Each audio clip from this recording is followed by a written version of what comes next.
Dearborn Heights residents, this is Mayor Bill Bazzi.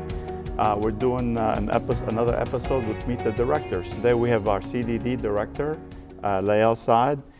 She's newer to the city, a great addition to the city. So I'd like to have Lielle, please introduce yourself to our city. Hi everybody, or everybody who's watching. I'm Lielle Saad. I am the new Community and Economic Development Director for the city of Dearborn Heights, and I look forward to serving this community. So Lielle, would you, I'd like for you to also share to our residents, your background, where you come from. Sure, so I used to do economic development work for the city of Detroit. I was previously with the Detroit Economic Growth Corporation.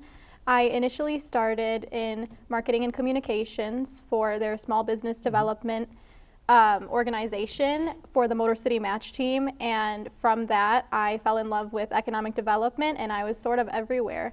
I was teaming up with Mayor Mike Duggan and his communications team, as well as the district business liaisons at the Detroit Economic Growth Corporation, basically helping residents or Metro Detroit small business entrepreneurs get grants and funding or technical assistance for their small businesses.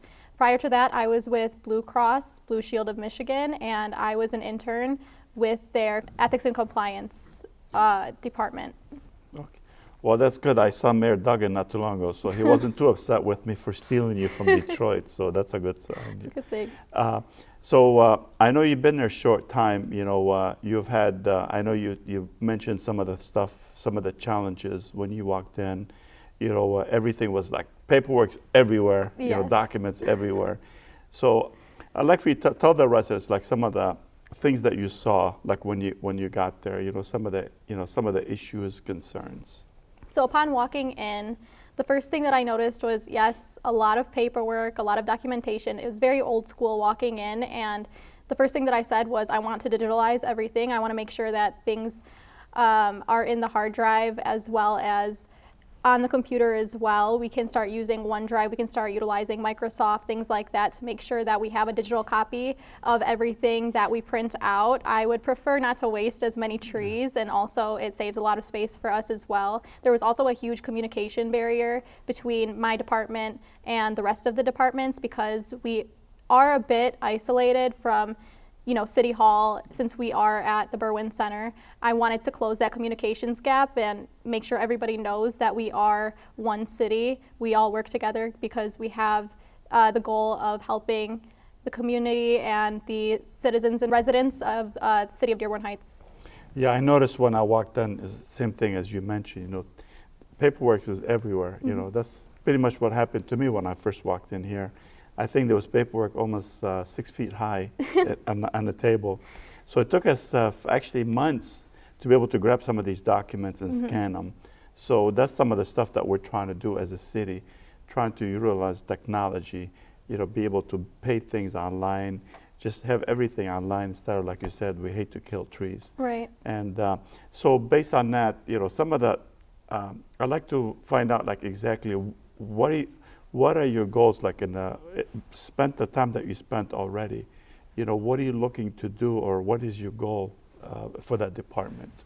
So for our department, obviously, we work to serve the residents of the city of Dearborn Heights. One thing that I would like to work on, and this is a long-term goal, is to develop a DDA, maybe on the Warren corridor. I'd like to make it walkable. I'd like to kind of mirror the one that's in West Dearborn. I grew up in West Dearborn, I live in West Dearborn, so I utilize that for a lot of examples for the things that I want to do for this community. So I think maybe having that on the Warren corridor, it would probably strengthen the economy, strengthen any small businesses that are on that corridor, allow for residents to walk up and down, and in doing so, we would have to establish a lot in terms of parking and that kind of situation.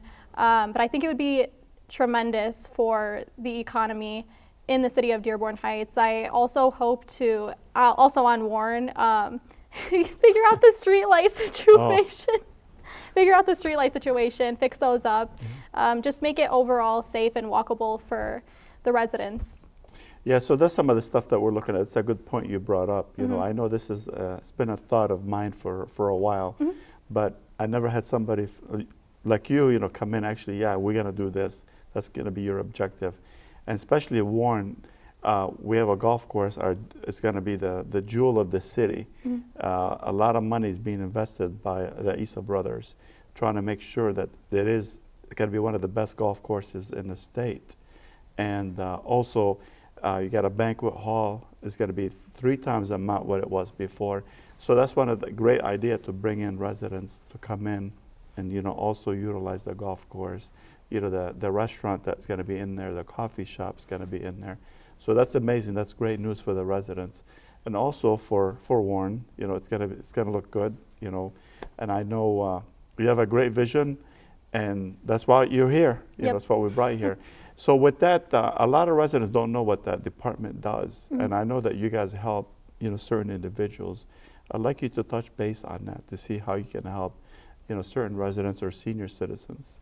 Sure. So we operate from the senior center, so we constantly give funding towards our senior centers, the Berwyn Center and the Eaton Center. We are located in the Berwyn Center. That's full of recreational activities for any of the seniors to come and do and spend their days. I believe we're open, or the senior centers are open Monday through Thursday, and it's awesome. It's amazing.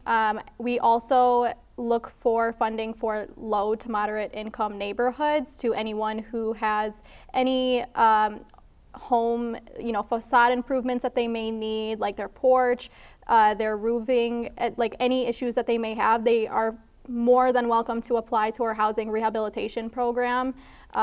We're pretty efficient with that. I take a lot of pride in that as well. Hassan Bazi is phenomenal. He's the one who oversees it.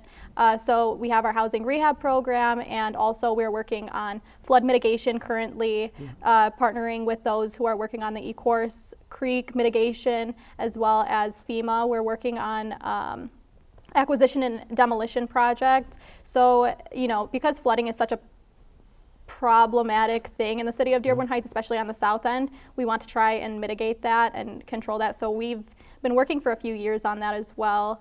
Just anything that we can do to help service citizens or residents that have any issues, even tax assistance. If you need help applying for your taxes or things like that, feel free to make an appointment, and we're happy to help you.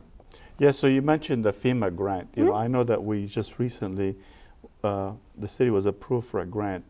So when do we start? Is there any timing to when we actually can get a hold of residents around the Ecorse Creek who are willing to sell their homes? Yeah, so we've actually already started with the first batch of homes. We have 2 grants that we're working with FEMA. We've already gone into contact with the first batch of homeowners, and those residents are just waiting to hear back now because they've gone for appraisal. So it's constantly ongoing. In terms of the second grant that we've just gotten approval on, we should be starting shortly on reaching out to those residents as well. So it's an ongoing thing. That's good news. And I know we've been doing this for a few years and trying to, I know there's a plan. I don't know if you want to share the plan, around the Ecorse Creek, whenever we get rid of enough homes, for the maybe like a walkable area. I don't know if you want to share that now or another time. It's up to you. We can go into detail at a later time once we get closer. Okay, but we are actually trying to, if we get enough homes, try to make that green space, and we'll make sure we'll share it at one of the episodes when we have enough homes sold in that area, or whenever we have enough funding to do what we're talking about. And again, that's just to mitigate some of the water away from the Ecorse Creek. And we got other things that we're working on also. We will share that at a later date, just to alleviate or mitigate some of the water coming into any home in that area around Van Born. Do you like to share anything else, or you want to wait for the next episode, talk about some of the great things that you've done? I mean, we can wait for next time. If I go now, I won't stop. So. Okay. But it's been a pleasure. Well, the pleasure's ours, and I thank you for joining our team. And like I said, earlier, you have a great vision, and I've seen a lot of great things happening in your department. So I thank you for joining our team, and I look forward to working with you. Thank you very much for having me. Looking forward to it as well. Thank you. And again, the residents, we will keep you up to date on everything that we're doing. We do a lot of them meet the directors, what each director is doing for the city and our residents. So I look forward to the next episode. Thank you and have a great day.